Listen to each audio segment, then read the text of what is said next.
প্রিয় দর্শক, আপনাকে স্বাগত জানাচ্ছি স্বাস্থ্য বিষয়ক ইউটিউব চ্যানেল ইউজি ডক্টরে। দর্শক, আজকের ভিডিওর আলোচ্য বিষয় হচ্ছে গর্ভাবস্থায় যেসব খাবার গর্ভবতী নারী খেলে সেটা শিশুর মস্তিষ্ক গঠনে সহযোগিতা করে। বিশেষজ্ঞরা বলছেন গর্ভাবস্থায় 70% ব্রেন ডেভেলপমেন্ট হয়ে যায়। তাই গর্ভাবস্থায় খাবার দাবার যদি ঠিকমতো না হয় তাহলে সেই শিশুর ব্রেনের যে সিচুয়েশন সেটার জন্য অনেকটাই দায়ী থাকেন মা। অর্থাৎ শিশুটি কি জন্মের পর মেধাবী হবে নাকি বোকা হবে, স্মৃতিশক্তি দুর্বল হবে, সেটা অনেকটাই গর্ভাবস্থায় শিশুর মায়ের খাবারের উপর ডিপেন্ড করে। তাই গর্ভাবস্থায় মাকে সঠিক খাবার খেতে হবে। গর্ভাবস্থায় মায়ের খাদ্য তালিকায় বিশেষ বিশেষ ক্যাটাগরির কিছু খাবার রয়েছে, যেগুলো খাদ্য তালিকায় থাকলে গর্ভস্থ শিশুর মস্তিষ্কের বিকাশ সঠিকভাবে হয়। চলুন আমরা উল্লেখযোগ্য কিছু খাবার জেনে নিচ্ছি।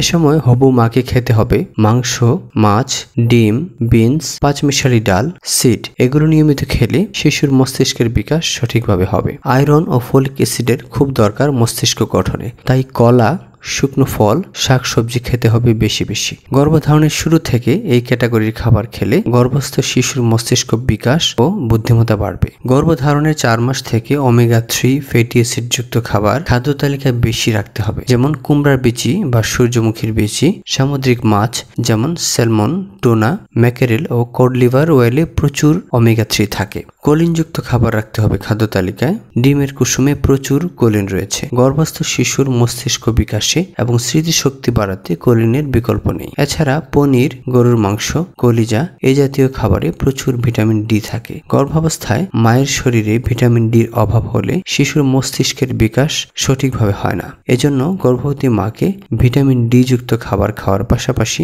নিয়মিত সূর্যের আলোয় কিছু সময় করে থাকতে হবে। নিয়মিত স্বাস্থ্য সংক্রান্ত গুরুত্বপূর্ণ ভিডিও এবং আপডেট পেতে সাবস্ক্রাইব করে রাখুন আমাদের চ্যানেলটি। ভিডিওটি শেষ পর্যন্ত দেখার জন্য আপনাকে ধন্যবাদ।